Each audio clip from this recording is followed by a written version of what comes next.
2장을 통해서 예수님의 위대하심이 견주어졌었던 1장에는 천사가 등장을 했었고요. 2장에도 마찬가지죠. 그리고 이제 오늘 본문에는 히브리 민족에게 어떻게 보면 상징적 인물과도 같은 모세가 등장을 합니다. 그 모세와 예수님을 비교하면서 예수님의 위대하심을 설명하고 있는 내용인데요. 오늘 본문 1절부터 6절까지 말씀을 먼저 한번 함께 읽어보도록 하겠습니다. 그러므로 하늘의 부르심을 함께 받은 거룩한 형제자매 여러분, 우리가 고백하는 신앙의 사도요 대제사장이신 예수를 깊이 생각하십시오. 이 예수는 모세가 하나님의 온 집안에 성실했던 것과 같이 자기를 세우신 분께 성실하셨습니다. 집을 지은 사람이 집보다 더 존귀한 것과 같이 예수는 모세보다 더 큰 영광을 누리기에 합당한 분이십니다. 어떠한 집이든지 어떤 사람이 짓습니다. 그러나 모든 것을 지으신 분은 하나님이십니다. 모세는 하나님께서 장차 말씀하시려는 것을 증언하기 위한 일꾼으로서 하나님의 온 집안 사람에게 성실하였습니다.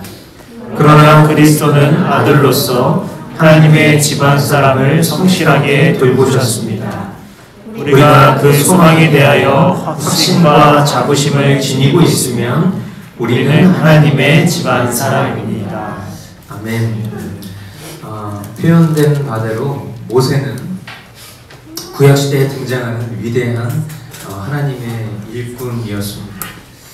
우리가 잘 아는 바대로 창세기, 출애굽기, 레위기, 민수기, 신명기, 모세오경이라고 일컫는 이 5권의 성경을 기록한 저자이고요. 그리고 선지자들 가운데서도 특별히 큰 선지자, 하나님과 얼굴과 얼굴을 맞대어 봤었던, 우리가 하나님 얼굴 보면 죽는 거잖아요. 그런데 하나님의 얼굴과 얼굴을 맞대면서 하나님께서 가르치시고 명하신 그 십계명을 받아들인 그 사람, 정말 어떻게 보면 하나님과 얼굴을 맞대었다라는 것만으로도 이 모세가 얼마나 위대한 존재인가 우리가 충분히 생각해 볼 수 있습니다. 그러나 중요한 건 뭐냐면 예수님은 하나님이시라는 거죠. 모세는 사람으로서 하나님을 대면한 그런 위인 분이지만 예수님은 하나님 그 자체이시다. 모세가 얼굴을 맞대어 보던 그분이시라는 것입니다. 그것을 본문은 집을 지은 자로 비유하면서 설명을 하고 있습니다. 집은 모세를 말하는 것이고 집을 지으신 분, 즉 모세를 만드신 분이 하나님이신 예수님이다라는 것이죠.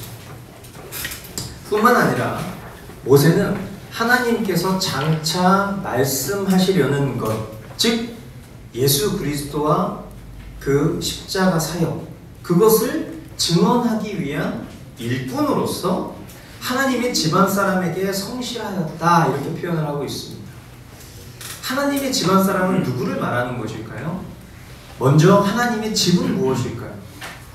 히브리 민족에게 있어서 하나님의 집이라고 한다면 그것은 이스라엘 공동체를 말하는 것이겠죠. 더 나아가 저와 여러분들에게 있어서 하나님의 집이다라는 것, 인류 전체에 관한 하나님의 백성들에게 있어서 하나님의 집, 그것은 우주적 교회, 유니버셜 처치, 우리가 공교회라고 일컫는 우리가 속한 주님의 몸된 교회 전체를 의미하는 것입니다.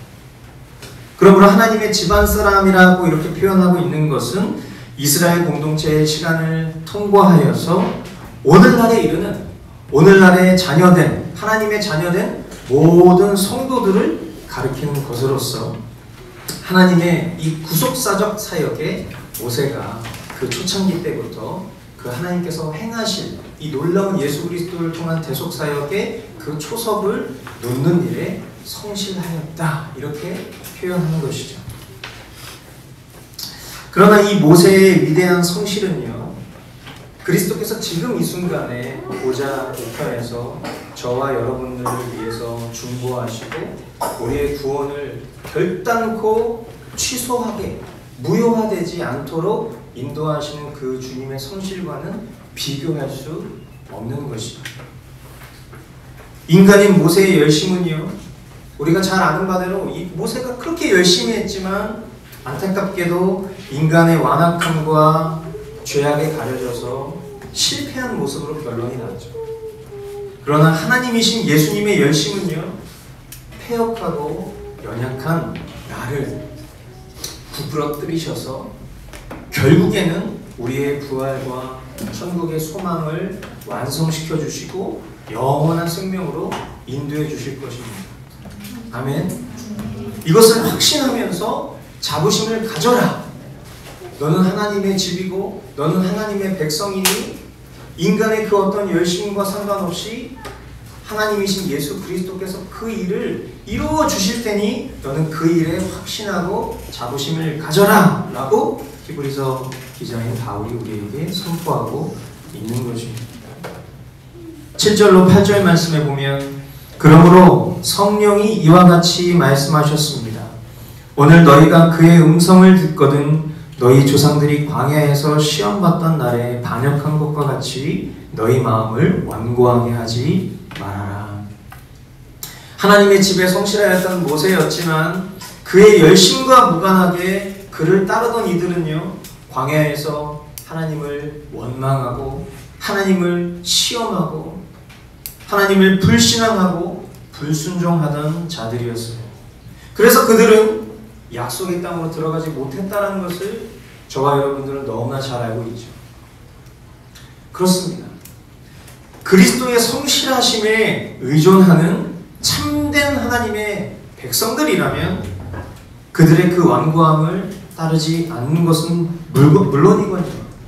삶과 우리 스스로를 긴밀하게 늘 돌아보면서 우리는 겸손해야 할 것입니다. 이 강단에서 선포되는 이 은혜의 방편인 설교 말씀 앞에 우리의 마음을 강팍하게 하지 않아야 할 것입니다. 더 나아가 매일 우리의 삶 가운데 찾아오는 머스트 라이프 앞에 성실하면서 성령님께서 주시고자 원하시는 그 은혜 앞에 겸손해야 할 것입니다. 하나님 앞에 겸손하기를 우리의 생각으로 동의하지만 말씀 앞에 머무르지 않으면 그것은 교만한 거죠. 두렵고 떨리는 말씀입니다. 지식적으로 아무리 내가 동의하여도 말씀 앞에 머무르지 않으면 그것은 교만한, 말씀을 듣기는 듣지만 그것을 깨닫지 못하고 보기는 보아도 그것을 믿지 못할 수 있다는 것을 우리가 기억한다면 오늘 우리에게 주어진 은혜의 방편 앞에 처절하게 매달리려고 노력하는 그 열심은 은혜 입은 죄인에게 있어서 지극히 마땅한 태도라는 것을 저와 여러분들이 기억하실 수 있게 되길 바랍니다. 더 나아가 우리는 온유하고 겸손할 때 그때 비로소 우리는 믿음의 순종을 이룰 수 있는 자들이에요. 그러나 교만하고 완고하면요, 그 결과는 믿지 않음과 불순종뿐이다라는 사실을 기억하실 수 있게 되기를 바랍니다. 9절로 11절 말씀, 거기에서 그들은 나를 시험하여 보았고 40년 동안이나 내가 하는 일들을 보았다. 그러므로 나는 그 세대에게 분노해서 말하였다. 그들은 언제나 마음이 미혹되어서 내 길을 알지 못하였다. 내가 진노하여 맹세한 대로 그들은 결코 내 안식에 들어오지 못할 것이다. 하나님께서는 광야 40년간 출애굽 백성들을 구름기둥과 불기둥으로 인도해 주셨습니다. 구름기둥과 불기둥은 한번 여러분 상상을 해보신 적이 있었겠지만 그 광야 출애굽했었던 그 백성들이 200만 명, 그 200만 명을 인도할 만큼 한낮에는 그 무더운 더위의 햇빛을 가려주고 밤에는 그 사막의 무서운 추위를 가려줄 수 있을 만큼, 그 200만 명을 커버할 수 있을 만큼의 구름기둥과 불기둥이 얼마나 웅장하고 장대했겠습니까? 한번 상상을 해보시죠. 제가 그 어떤 자료를 찾아봐도 그것을 실제로 어느 정도 크기의 수준인지를 정확하게 기록한 자료가 없어서 제가 표현을 못했지만, 한 가지 확실한 것은 200만 명을 커버할 수 있을 만큼의 구름기둥과 불기둥. 어디에 있어도 보입니다. 날씨 좋은 날 여기에서 롯데월드 타워가 보이죠. 근데 그것과는 비교할 수 없을 정도로 크고 웅장한 수준의 구름기둥과 불기둥입니다.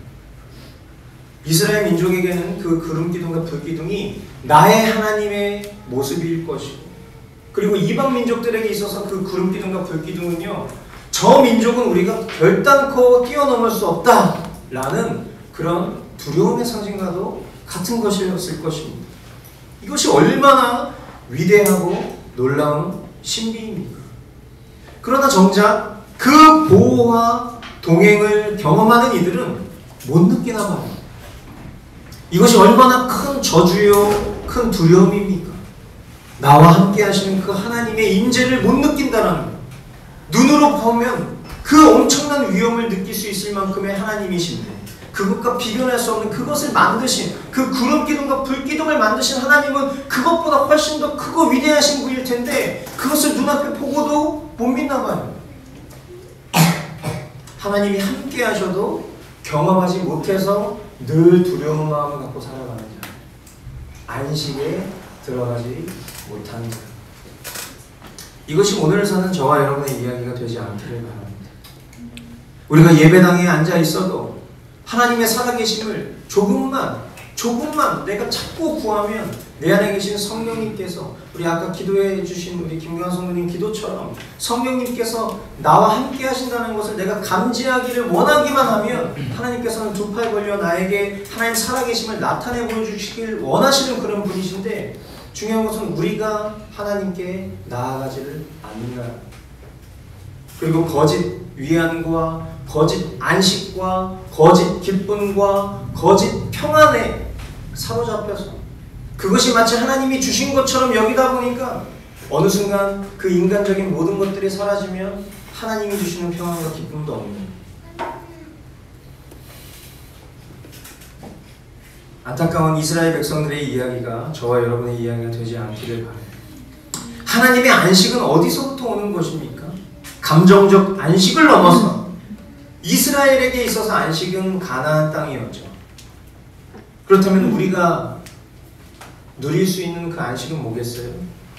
영원한 하나님 나라, 완성될 하나님 나라, 천국을 의미하는 것이죠.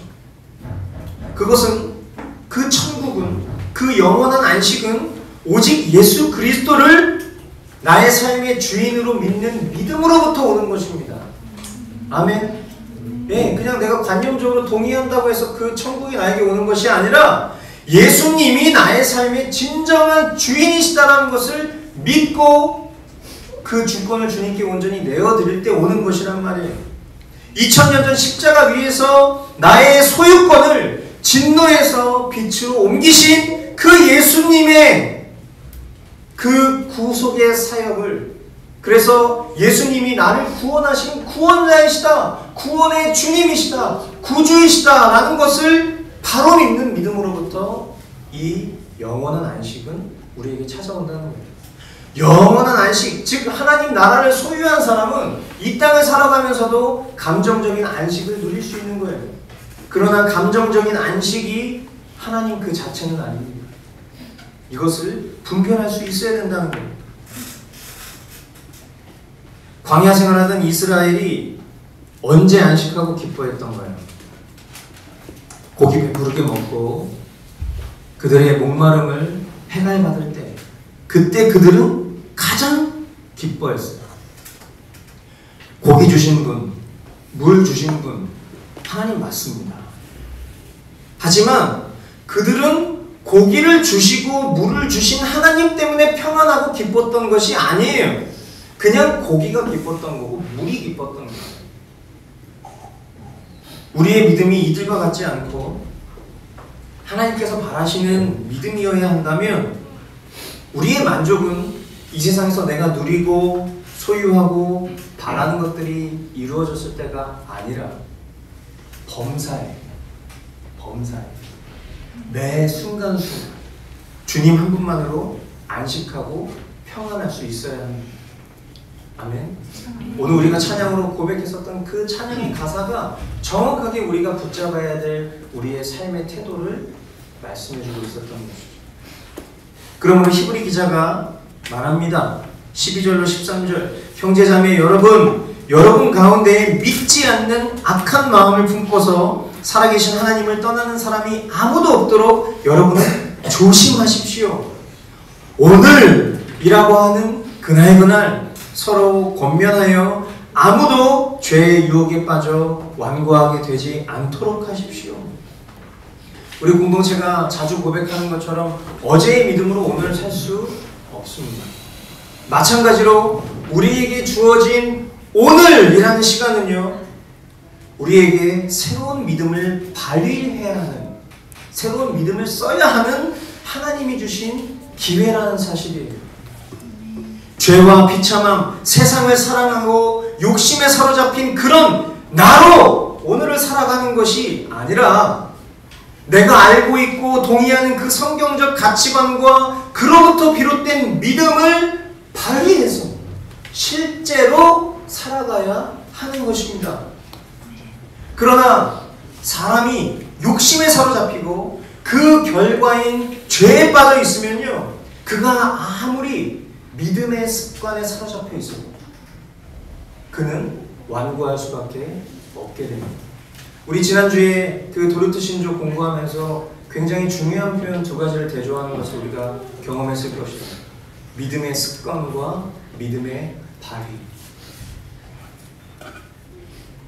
완고한 사람은요, 믿음의 습관 가운데 거할 수 있어요. 완고한 사람도 믿음의 습관 가운데 거할 수 있다. 그러나 믿음의 발휘, 우리에게 익숙한 표현들을 하면 믿음을 쓰는 것, 그것은 완고한 사람은 절대 믿음을 쓸 수가 없다는 거예요. 그렇기 때문에 우리가 오늘 해야 될 것은 뭐냐? 모든 원인을 자신에게 찾지 않고 하나님과 타인에게 찾으려고 하는 그 스스로 병들어 있고 타협하고 완악한 그 마음으로부터 돌이킬 수 있는 마음을 하나님께 구하는 것, 그것이 우리가 하나님 앞에 서 있어야 할 태도라는 것입니다. 그런데 여러분, 너무나 무서운 것은 이러한 모습들이 현상적으로 나타나지 않을 수도 있다는 겁니다. 지극히 평범한 일상처럼 처음에는 누룩처럼 아주 작아요. 그런데 영적으로 깨어있지 않으면 어느 순간 부풀어 올라서 모든 것을 무너뜨려요. 나의 신앙과 나의 믿음을 무너뜨리는 것은 물론이거니와 더 나아가서 공동체를 병들게 하고 좀먹게 하는 것이죠. 그렇기 때문에 오늘 말씀이 우리에게 이렇게 표현하고 있습니다. 그러므로 우리는 서로 권면할 수 있어야 한다. 너희는 서로 권면하라. 아무도 죄의 유혹에 빠져서 완고하게 되고 또 공동체를 병들게 하는 그 보편적 정서에 모두가 사로잡히지 않을 수 있도록 기도하면서 분별하면서 힘써야 한다고 말해요. 좋은 게 아니에요. 서로 얼굴 붉히지 않고 잘 지내는 게 건강한 공동체가 아닙니다. 지체가 죄에 빠져 있으면 그 죄에 빠져 있는 지체를 위해서 기도하고, 그리고 하나님께서 허락하신 은혜의 때에 또한 교회의 질서 가운데에 그 지체가 그 죄악 가운데로부터 헤어나올 수 있도록 바르게 권면하고 지도하고 때로는 훈계하고 때로는 경책할 수 있는 것이, 그것이 진짜 건강한 공동체입니다. 겉으로는 다 평안한 것처럼 보이지만 속에서는 시기와 미움과 질투와 정죄와 판단과 이런 것들이 마구 넘쳐나는 그런 공동체는 언젠가는 굶마 썩을 수밖에 없어요. 주님께서 우리 공동체를 긍휼히 여기셔서 이런 은혜를 베풀어 주시기를 간구합니다. 아멘. 14절 말씀, 우리가 처음 믿을 때 가졌던 확신을 끝까지 가지고 있으면 우리는 그리스도께서 주시는 구원을 함께 누리는 사람이 될 것입니다. 함께 누리는 사람이 될 것입니다. 우리가 복음 앞에 섰을 때 주님 앞에 고백하고 나의 복음 예수 그리스도. 여러분 한번 떠올려 보십시오. 우리가 처음 복음을 만났었던 그때, 각 사람이 복음을 만났던 그때를 떠올려 보세요. 그때 우리의 입술로 고백했었던 그 고백들을 떠올려 보시라고요. 십자가 복음의 증인이 되기를 주님 앞에 간구했던 그 마음을 놓치지 않는다면 우리는 주님께서 이미 우리에게 주신 구원을 누리는 사람이 될 수 있을 것이라고 성경이 말씀하고 있어요. 그러나 스스로를 신뢰하고 나를 신뢰하고 스스로 괜찮다고요. 세상 풍조와 욕심에 자신의 존재를 계속 끊임없이 한켠에 내어주고 있으면 우리는 어느샌가 자신도 느끼지 못할 만큼 그토록 안타까워하고 비참해했었던 옛 자아의 모습으로 돌아가 있는 나를 발견하게 될 거죠. 붙잡고 있지 않아. 끝까지 가지고 있지 않아. 그렇기 때문에 하나님께서는 은혜의 방편으로 저와 여러분들에게 말씀을 허락하십니다. 매일매일 말씀 앞에 서야 돼요. 믿음의 습관으로 쓰지 말고 믿음의 바위를 온전히 이룰 것을 기대하며 내 안에 계신 주님께서 이 말씀을 그냥 활자로 지식으로 나에게 이해시켜 주시는 그런 하나님이 아니라 이 말씀대로 우직하게 살아낼 수 있는 자로 인도하실 그 주님 기대하면서 말씀 앞에 서야 되는 것입니다. 그리고 여러분 무릎을 꿇으셔야 돼요. 지난 금요일 이 야고보서 말씀을 통해서 주님이 말씀하셨던 것 기억나십니까? 우리는 괴로워하고 슬퍼하고 울어야 합니다. 우리의 그 얕고 그 가벼운 그 웃음을 거두고 그것을 슬픔으로 바꿔야 한다는 거예요. 기쁨을 근심으로 바꿔야 한다는 거예요. 자기의 낮음을 알고 주님 앞에 엎드려 스스로 저 복종케 할 때 우리는 하나님의 은혜를 입을 것이라고 성경은 이야기하고 있다는 거예요. 영광스러운 하나님 나라를 그제서야 소유할 수 있는 참된 하나님의 백성이 될 수 있다는 거예요. 그것이 은혜 입은 죄인이 하루하루를 살아가는 태도라고 이야기합니다. 다시 한번 우리가 복귀하는 마음으로 야고보서 4장 9절로 10절 말씀을 함께 보도록 하겠습니다. 한 목소리로 읽겠습니다. 시작. 여러분은 괴로워하십시오. 슬퍼하십시오. 우십시오. 여러분의 웃음을 슬픔으로 바꾸십시오. 기쁨을 근심으로 바꾸십시오. 주님 앞에서 자신을 낮추십시오. 그리하면 주님께서 여러분을 높여주실 것입니다. 아멘. 고린도전서 9장 27절도 우리 한 목소리로 읽어보도록 하겠습니다. 시작. 나는 내 몸을 쳐서 굴복시킵니다. 그것은 내가 남에게 복음을 전하고 나서 도리어 나 스스로는 버림을 받는 가련한 신세가 되지 않으려는 것입니다. 아멘. 여러분 굉장히 두렵고 떨리는 말씀입니다. 우리가 생각하는 하나님께로부터 오는 기쁨과 평강이 무엇인가? 하나님께로부터 오는 기쁨과 평강은 감정적이지 않다는 거예요. 하나님께서 주시는 기쁨과 평강은요, 기쁨, 평강이 따로 있지 않아요. 그냥 하나님 그 자체이십니다. 하나님 그 자체가 기쁨이시고 하나님 그 자체가 평강이시고 하나님 그 자체가 안식이세요. 근데 우리는 하나님께로부터 오는 다른 종류의 기쁨을 찾는다는 거예요. 근데 대부분 우리가 기뻐하고 편안해하고 즐거워하는 것들은 내가 바라고 원하는 것들이 이루어졌을 텐데 그것을 주시는 하나님, 하나님이 이거 주셨지 이렇게 치환해서 합리화하기를 좋아하는 게 우리 존재라는 거예요. 내가 바라고 원하는 것들이 이루어지지 않으면 어떻게 됩니까? 기쁘지 않아요. 억지로 기쁘다 자기 최면 건다고 해서 기쁘지 않아요. 편안하지 않는다. 그러나 하나님 한 분만으로 내가 기뻐하기를 갈망하면 하나님과 동행하고 있는 그 존재 그 자체 안에서 하나님이 주시는 기쁨이 있다는 거예요. 그런데 그 기쁨을 소유하려면 그 하나님을 소유하려면 성경은 어떻게 해야 된다고 우리에게 가르치고 있다고요?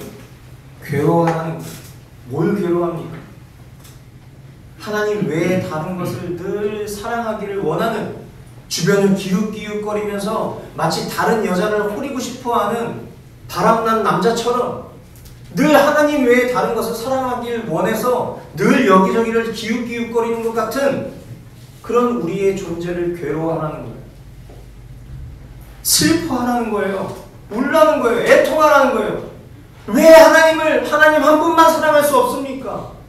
왜 나는 하나님만 바라길 원하는데 왜 나는 이렇게 하나님 외에 다른 것을 사랑하기를 원합니까? 하는 그 애통한 마음을 가지라는 거예요. 그런 자가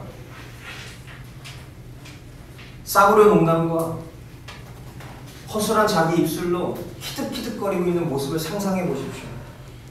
얼마나 비참한 모습이에요. 그러니까 얘기하는 거예요. 웃음을 슬픔으로 바꾸라고. 너의 그 얕은 기쁨을 근심으로 바꾸라고. 그것이 주님 앞에서 자신을 낮추는 모습이고, 그런 낮춤 속에서 우리가 절망에 빠지는 것이 아니라 그 참된 회개와 낮춤 속에서 하나님이 주시는, 우리를 높게 하시는, 우리를 영광의 반열 가운데로 인도하시는 그 하나님과 내가 한 몸을 이루어서 하나 되게 하는 그 영적 즐거움을 우리에게 허락해 주신다는 거예요. 그러므로 우리가 어떻게 해야 됩니까? 내 안에 가지고 있는 그 지독히 세상에 길들여져 있는 내 죄성을 스스로 쳐서 굴복시키라는 거예요. 자유의지를 발휘해야 될 때는 이런 데 쓰라는 거예요. 내가 아무리 남에게 복음을 전한들 나 자신 스스로는 막상 주님 앞에 섰을 때 나는 너를 모른다. 나는 그런 소리를 들을 수 있을 그 삶과 두려움으로 자신을 겸손히 낮추면서 살아가는 것. 그것이 대제사장 되신 예수 그리스도와 동행하는 자의 삶이다. 말씀을 맺도록 하겠습니다. 오늘 본문 15절로 19절 말씀. 오늘 너희가 그의 음성을 듣거든 반역하던 때와 같이 너희의 마음을 완고하게 하지 말아라 하는 말씀이 있는데, 듣고서도 하나님께 반역한 사람들이 누구였습니까? 모세의 인도로 이집트에서 나온 사람들 모두가 아니었습니까? 하나님께서 40년 동안 누구에게 진노하셨습니까? 죄를 짓고 시체가 되어서 광야에 쓰러진 그 사람들이 아닙니까?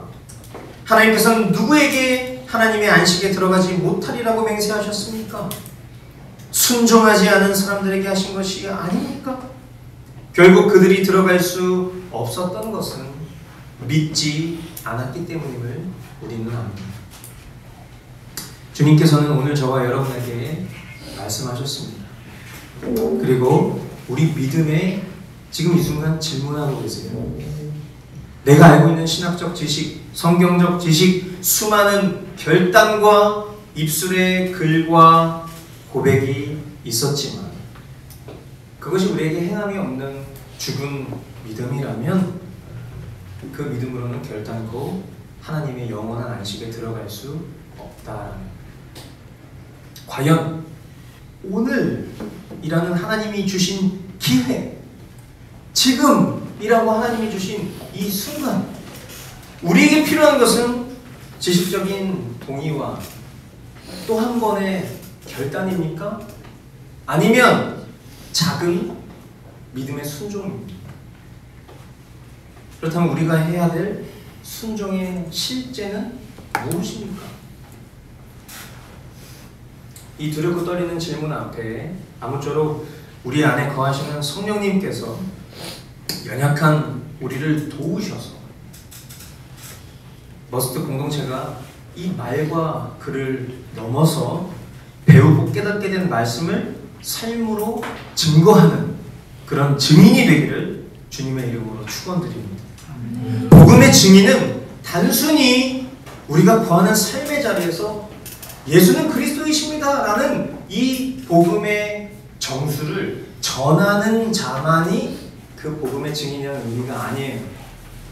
복음을 실제로 살아가는 자, 복음을 산다는 것은 이런 것이다 라는 것을 나의 선택과 삶의 방식으로 보여주는 자, 이것이 복음의 증인인 것을 기억해 주시길 바래요. 복음을 알고 복음을 동의하는 자가 아니라 살고 보여주는 자라는 것을 기억하시고, 성령님께서 저와 여러분으로 하여금 이 패역하고 하나님 떠나기를 늘 좋아하는 우리로 하여금 우리의 심령 속에, 우리의 마음과 생각과 의지 가운데 하나님의 소원을 불어넣어 주셔서 우리로 하여금 그 복음의 작은 순종으로 화답하며 살아가는 그런 놀라운 열매가 맺힐 수 있게 주님의 이름으로 축원드립니다. 기도하겠습니다.